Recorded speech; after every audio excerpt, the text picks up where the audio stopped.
So hello 10th board के students, अगर आपको भी टाइम मैनेजमेंट में दिक्कत आ रही है तो ये जो वीडियो है ना, ये आप लोग के लिए एक ब्रह्मास्त्र साबित होने वाला है। जी हां दोस्तों, मैं बिल्कुल मजाक नहीं कर रहा हूं। प्रॉपर एनालिसिस के साथ आपके सामने लाइव कैलकुलेशन करके दिखाऊंगा कि एग्जैक्ट कौन से सब्जेक्ट में कितने दिन आप दे सकते हो, जिससे आपका पूरा सिलेबस भी कंप्लीट होगा और रिवीजन भी हो जाएगा। तो अगर आपको थोड़ा भी दिक्कत आ रहा है फॉर मेकिंग अ शेड्यूल कि किस तरीके से आप शेड्यूल बनाओ, पढ़ो, कौन से सब्जेक्ट को कितना टाइम दूं, तो ये वीडियो जरूर से एंड तक देख लेना। 1.5 की स्पीड लगा लो, पूरा एंड तक देख लेना, क्योंकि आपको पता है कि इस बार हमने बहुत ज्यादा संकल्प लिया हुआ है 90% आप सभी को दिलाने का। और इसीलिए आप लोग भी कमेंट में वापस से एक बार लिख दो, अब की बार 90 पार विथ JR ट्यूटोरियल्स। तो देखा जाए बहुत मेहनत किया जा रहा है। उड़ान बैच लाइव रिवीजन की शुरुआत ऑलमोस्ट हो चुकी है, वो भी आप चेकआउट कर सकते हो, बहुत जल्दी आपको देखने मिल सकता है इस यूट्यूब चैनल के ऊपर। Free of cost live revision, जिसमें सारे सब्जेक्ट को रिवाइज कराया जाएगा। साथ ही में मोस्ट इंपॉर्टेंट क्वेश्चंस के वीडियोस भी लगातार अपलोड हो रहे होंगे, वो भी आप चेकआउट करते रहो। और पूरा सिलेबस तो ऑलरेडी हमने हर सब्जेक्ट का पढ़ा के प्रॉपर लेक्चर वीडियोस को अपलोड करके रखा हुआ है। उन रिकॉर्डेड लेक्चर वीडियोस को आप लोग जरूर देखो और पूरा सिलेबस को कंप्लीट करो, ठीक है। अब आज की बात करें, ये एक ऐसा वीडियो है जिसपे हम क्या बताने वाले हैं, प्रॉपर टाइम मैनेजमेंट। अब वो टाइम मैनेजमेंट होने वाला है सारे सब्जेक्ट्स जो कि 10वीं के बोर्ड में 2026 में आने वाले हैं। अब आपको पता है कि भाई जो हमारे प्रॉपर जो हिंदी मराठी मीडियम वाले जो बच्चे हैं या फिर सेमी वाले हैं, उनका जो एग्जाम शुरू हो रहा है वो 20 फरवरी 2026 को शुरू हो रहा है। और जो हमारे इंग्लिश मीडियम वाले बच्चे हैं वो 23 फरवरी 2026 को अपना बोर्ड एग्जाम, पहला पेपर जो है मराठी, वो लिखने जाएंगे। ओके, अब कैलकुलेशन पे पॉइंट में ध्यान दो, क्योंकि देखो टाइम मैनेजमेंट है तो ये पूरा वीडियो कैलकुलेशन के ऊपर बेस्ड है। तो आप बिल्कुल ध्यान से देखना कि कैलकुलेशन कैसे हो रहा है।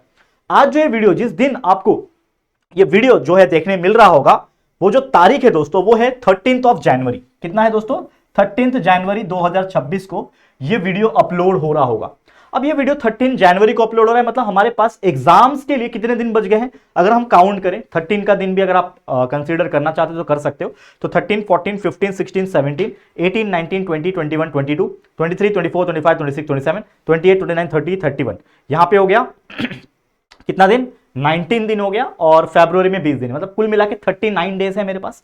लेकिन मैं एक रफली पकड़ के चलूंगा कि हमारे पास एग्जैक्टली कितने दिन है, 40 डेज है। मतलब आज से भी अगर मैं काउंट करूं तो हमारे पास कितने दिन बचे हुए हैं, देखा जाए तो 20 दिन। वैसे देखा जाए तो एक हफ्ते बाद अगर 20 तारीख हो जाएगा तो 20 तारीख से 20 तारीख सीधा सीधा एक महीना होता है। लेकिन फिर भी मैं ये कंसीडर करके चल रहा हूं कि इंग्लिश मीडियम वाले बच्चे हमारे प्लेटफॉर्म पे ज्यादा है, और इंग्लिश मीडियम के हिसाब से देखा जाए तो एक्जैक्टली 40 डेज तो वैसे भी हो ही जाते हैं। तो हम एक मोटा मोटा पकड़ के चल रहे हैं। आप लोग का ऊपर नीचे 1-2 दिन हो जाएगा तो आप एडजस्ट कर लेना उसको अपने हिसाब से, अपने टाइम टेबल के हिसाब से। लेकिन मान लो कि 40 दिन बचे हैं, अप्रॉक्सीमेटली बात कर रहा हूं। अब हमारे जो सब्जेक्ट है दोस्तों, अगर आप देखोगे कितने सब्जेक्ट है, आप सब लोग नहीं जानते होंगे तो फिर से एक बार वापस याद दिलाना चाहता हूं कि आपके जो टोटल सब्जेक्ट है वो है दोस्तों science 1, science 2, maths 1, maths 2, history, political science, geography, English, Hindi, Marathi. मतलब कुल मिला के अगर आप काउंट किए तो 10 सब्जेक्ट है। तो अगर मैं इस 40 डेज को यानी 40 को अगर मैं 10 से डिवाइड करूंगा तो कितना हो रहा है? लगभग 4 डेज पर सब्जेक्ट हमें मिल रहा है। यानी सीधा सीधा एक चीज समझ में क्या आया कि हर सब्जेक्ट को पढ़ने के लिए सिर्फ 4 दिन मिल रहा है। यानी साइंस 1 पूरा 10 चैप्टर है लेकिन उसको पढ़ने के लिए 4 दिन मिल रहा है। पॉलिटिकल साइंस 5 ही चैप्टर है लेकिन उसको पढ़ने के लिए 4 दिन मिल रहा है, ठीक है ना। तो इससे क्या पता चला कि भाई हर दिन आपको 4 दिन तो, हर सब्जेक्ट के लिए एटलीस्ट 4 दिन तो मिलने वाला है। तो क्या ये 4 दिन एक सब्जेक्ट के लिए इनफ है? अगर सोचा जाए तो इनफ है, क्योंकि अगर आपने पहले से पढ़ रखा है तो 4 दिन में सिर्फ आपको देखना है और रिवाइज करना है और थोड़ा बहुत प्रैक्टिस कर लेना है। तो वैसे देखा जाए तो इनफ है। लेकिन अगर आपने कुछ खास पढ़ाई नहीं की है तो भाई बहुत दिक्कत आएगा। तो क्या प्लानिंग है, कैसे कैलकुलेशन पे ध्यान दोगे? तो सबसे पहले आपको क्या कर देना है कि भाई हर एक के लिए 4 दिन मुझे मिल गया है तो मैं 4-4 दिन अप्लाई कर दूंगा। इसके लिए सभी के लिए 4-4 दिन जो है मैंने अप्लाई कर दिया। इसको भी 4 डेज मिल रहा है, सबको मैंने 4 डे इक्वली डिवाइड किया, मैंने कोई भी पार्शियलिटी नहीं की। लेकिन अब मैं एक और चीज देखूंगा कि क्या कितना सब्जेक्ट के लिए मेरे को कितना दिन और मिल रहा है, ठीक है ना। कैलकुलेशन कर रहे हैं ना, यहां पे मैं क्या कर रहा हूं बच्चा, कैलकुलेशन करके दिखा रहा हूं कि कितने दिन मुझे मिल रहे हैं। तो ईमानदारी से जब हमने प्रॉपर डिवाइड किया तो मुझे पता चला कि हर सब्जेक्ट को 4-4 दिन मिल रहे हैं। लेकिन सिर्फ 4 ही दिन मिलेंगे क्या? नहीं भाई, जब आपका पेपर शुरू हो जाएगा तो उसके बीच में छुट्टियां होती है ना, तो वो भी आपको दिन कंसीडर करना पड़ेगा। तो उसके लिए आना पड़ेगा आपको हमारे इंग्लिश मीडियम वाले टाइम टेबल पे मैं आपको लेकर आया। अब इंग्लिश मीडियम का पेपर जैसा कि मैंने बोला 23 फरवरी 2026 है, माफ करना, यहाँ पे मैंने सब जगह 25 लिख रखा है तो करेक्ट कर लेना आप लोग, 26 है ये, ठीक है ना, 2026 है, ठीक है ना, सॉरी, ठीक है। अब ये 2026, देखो लिखने की आदत है ना 25 भाई जल्दी छूटती नहीं है, नया साल है तो हम यूजुअली गलती यही करते हैं, 2026 की जगह पे 25 लिख देते हैं, लेकिन है 26, याद रखना। तो 23 फरवरी 2026 को पहला पेपर आपका मराठी है, ठीक है। लेकिन दूसरा पेपर आपका इंग्लिश है। तो अगर आप इंग्लिश के लिए देखोगे तो 23 तारीख को आप पेपर लिख कर आओगे, करीबन 2-2:30 बजे घर पे पहुंचोगे, ठीक है ना, 3 बजे घर पे पहुंचोगे, यानी हाफ दिन वो मिल गया, और 24, 25, 26 यानी 3 दिन वो और हाफ दिन, यानी कि कुल मिला के अगर आप गैप्स को कंसीडर करते हो, ठीक है ना, यहां पे ध्यान देना, बहुत जरूरी चीज बता रहा हूं मैं, क्या बात कर रहा हूं दोस्तों, गैप्स। अब गैप्स को कंसीडर जब आप करोगे, वीडियो को मैं अगेन बोल रहा हूं स्पीड पे लगा देना 1.5 की, लेकिन देखना जरूर पूरा एंड तक, तभी आपको क्लैरिटी समझ में आएगी, और आपको खुद आपके सामने कैलकुलेट करके दिखा रहा हूं। तो यहां पे मेरे पास 3.5 दिन का गैप है, किसके लिए, इंग्लिश के पेपर के लिए। अगला पेपर है 4 तारीख को सीधा सीधा, तो 28 का तारीख है, 1 तारीख, 2 तारीख, 3 तारीख, यानी देखा जाए तो 28, 1, 2, 3, ये 4 दिन कुल मिला के होते हैं, और आधा दिन तो 27 तारीख को भी मिलेगा, यानी 4.5 दिन का आपको हिंदी में गैप है, ठीक है, 4.5 दिन का हिंदी में गैप है। उसके बाद मैथ्स के लिए कितना दिन है, सिर्फ 1.5 दिन है, देख सकते हो। मैथ्स 2 के लिए कितना दिन है, 2.5 दिन है। उसके बाद 10 और 11 सिर्फ 1.5 दिन मिल रहा है आपको साइंस 1 के लिए। आपको मिल रहा है अगेन 12 तारीख छुट्टी और इसका हाफ दिन, यानी 1.5 दिन मिल रहा है फिर से साइंस 2 के लिए। और 16 तारीख को पेपर है, मतलब 14-15 यानी 2.5 दिन मिल रहा है आपको हिस्ट्री और पॉलिटिकल साइंस के लिए, और वापस से लगभग 1.5 दिन मिल रहा है आप लोग को ज्योग्राफी के लिए। तो मैं क्या करता हूं, इसको ऐड कर लेता हूं, चलो फटाफट से। तो हमारे पास सबके लिए 4-4 दिन थे ना, अब इसको ऐड कर लो। कैसे ऐड करोगे कि भाई आप लोग का पहला है साइंस 1, तो साइंस 1 का 1.5, साइंस 2 का 1.5 ऐड कर लो। तो कहां गया, सॉरी माफ करना, ये वाला साइंस 1 का प्लस 1.5 हो जाएगा, साइंस 2 का भी 1.5 हो जाएगा। मैथ्स 1 के लिए कितना दिन का गैप हो रहा है, मैथ्स 1 के लिए कितने दिन का गैप हो रहा है, देखो मैथ्स 1 के लिए 1.5 दिन का ही हो रहा है। मैथ्स 1 के लिए बहुत कम दिन छुट्टी मिल रहा है, सॉरी मैं आप आगे बढ़ जा रहा हूं बार बार, लेकिन यहां पे 1.5 दिन ऐड करो। मैथ्स 2 के लिए थोड़ा ज्यादा मिल रहा है, गेस मैथ्स 2 के लिए कितना मिल रहा है, 2.5 दिन का मिल रहा है, ठीक है ना, मैथ्स 2 के लिए 2.5 दिन लिख दो। हिस्ट्री के लिए कितना दिन मिल रहा है, हिस्ट्री पॉलिटिकल साइंस दोनों मिला के कंबाइन है ना, दोनों पेपर कंबाइन होती है, लेकिन मैं दोनों को साथ में पकड़ के चल रहा हूं कि भाई इन दोनों को मिलाएंगे तो कितने दिन का गैप मिल रहा है, कितने दिन का मिल रहा है, हिस्ट्री पॉलिटिकल साइंस के लिए 2.5 दिन का मिल रहा है, लिख दो यहां पे 2.5 दिन, दोनों को कंबाइन करके। और ज्योग्राफी के लिए आपको मिल रहा है कितना, देखो आपके सामने, कहां गया ज्योग्राफी, ज्योग्राफी के लिए मिल रहा है 1.5 डे, लिखो यहां पे 1.5 डे। अब क्या बच गया, मराठी के लिए कोई गैप नहीं, क्योंकि मराठी तो पहला ही पेपर है तो इसको मैं कंसीडर नहीं करूंगा, लेकिन इंग्लिश और हिंदी के लिए अच्छा खासा गैप दिया हुआ है। अब आप देखोगे इंग्लिश के लिए सीधा सीधा 3.5 का गैप है, और हिंदी के लिए 4.5, 3.5, 4.5, ठीक है ना, इंग्लिश के लिए 3.5 है और हिंदी के लिए 4.5 है, मतलब अच्छा खासा गैप आपको दिया है। तो अगर मैं इसको टोटल मारूं, फटाफट से टोटल मारते हैं चलो, तो यहां पे साइंस में कुल मिला के मुझे कितने दिन मिल रहे हैं, 5.5 दिन मिल रहे हैं। साइंस 2 में भी मुझे 5.5 दिन मिल रहे हैं। मैथ्स 1 में मुझे कितने मिल रहे हैं, 5.5 दिन मिल रहे हैं। मैथ्स 2 में मुझे कितने दिन मिल रहे हैं, 6.5 दिन मिल रहे हैं। हिस्ट्री और पॉलिटिकल साइंस और ये गैप मिला के 4-4, 8 और ये 10.5 घंटे मिल रहे हैं आपको, हिस्ट्री और पॉलिटिकल साइंस दोनों मिला के। तो ज्योग्राफी में आपको कितने मिल रहे हैं, अगेन 5.5 घंटे, और इंग्लिश में आपको मिल रहे हैं 7.5 घंटे, ठीक है, और हिंदी में आपको मिल रहे हैं लगभग 8.5 घंटे, ठीक है ना। ये मराठी अभी तक कंसीडर नहीं किया क्योंकि ये सबसे पहला पेपर है, तो सीधा सीधा लास्ट के 2 या 3 दिन हटा देना।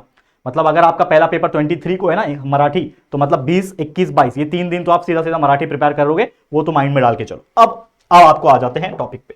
अब यहां पे आप मुझे अभी कमेंट करके बताओ कि मैंने जिस प्रकार से ये बताया कि क्या साइंस 1 में 5.5 दिन, साइंस 2 में 5.5 दिन क्या मोर देन इनफ है क्या, तो मैं आपको एक सीधा सीधा पूछूंगा कि ये मैंने कैलकुलेशन करके बताया कि देखो आपको हर सब्जेक्ट के लिए इतने दिन मिल रहे हैं, जितने दिन बाकी है वो प्लस जितने जितने हर पेपर के बीच में जो छुट्टियां हैं वो मैंने कंसीडर कर दिया। तो सबसे ज्यादा कोई बड़ा अगर गैप दिख रहा है मुझे, 10.5 घंटा हिस्ट्री और पॉलिटिकल साइंस के लिए मिल रहा है। तो यहां पे जब मैं कंक्लूजन निकालू, इस वीडियो का कंक्लूजन क्या है कि मुझे अब बताना है कि एग्जैक्टली मैं कौन से दिन को, कितने सब्जेक्ट को कौन सा दिन दूं, कितना दिन दे दूं। तो सबसे पहले मुझे बताओ कि क्या मैं सबको इक्वल दूं, नहीं। अब मैं मेरे हिसाब से अपना बताऊंगा। लेट्स से कि मैं एक स्टूडेंट हूं, मैं आपके राहुल सर जो है वो एक स्टूडेंट है, ऐसा मान के चलते हैं। अब मैं क्या करूंगा, अपने हिसाब से चीजें बताऊंगा।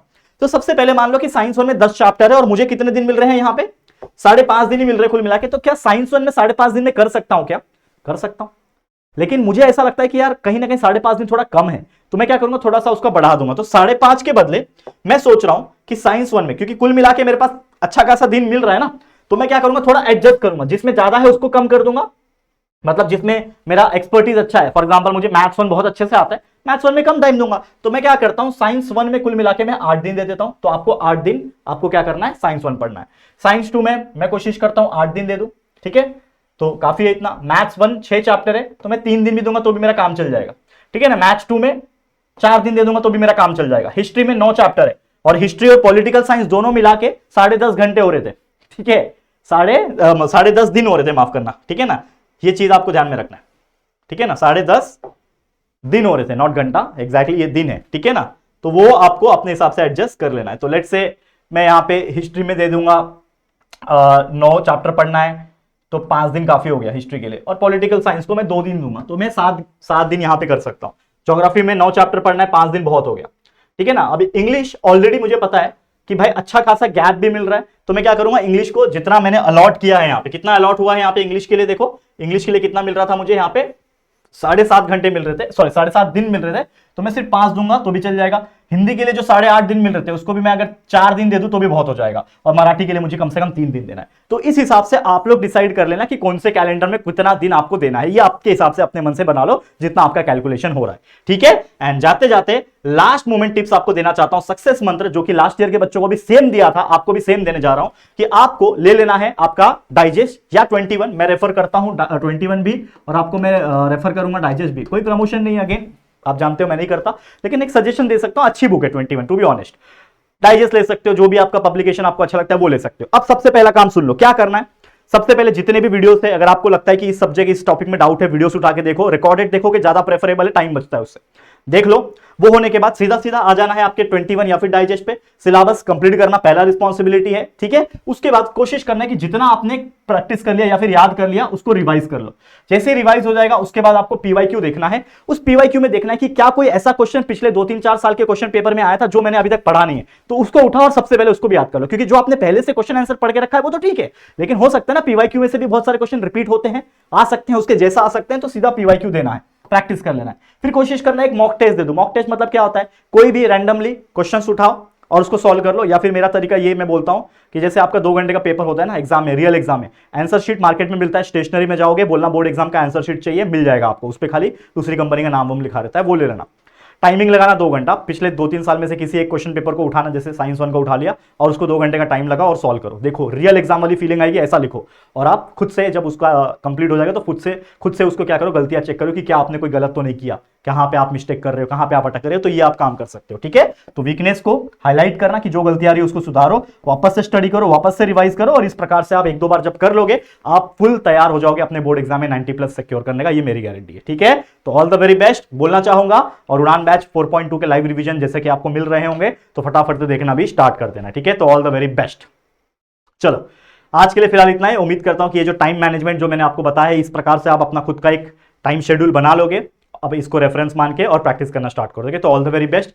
जल्दी और भी ऐसे वीडियोस आते रहेंगे, बस हमारे साथ बने रहो। वीडियो पसंद आया लाइक करना है, शेयर करना अपने सभी 10वीं के फ्रेंड्स के साथ, और पहली बार आया चैनल तो चैनल को सब्सक्राइब करना, ठीक है दोस्तों। चलो फिर जल्दी मुलाकात होगी आपके साथ किसी और नए वीडियो में, तब तक के लिए thank you and good bye.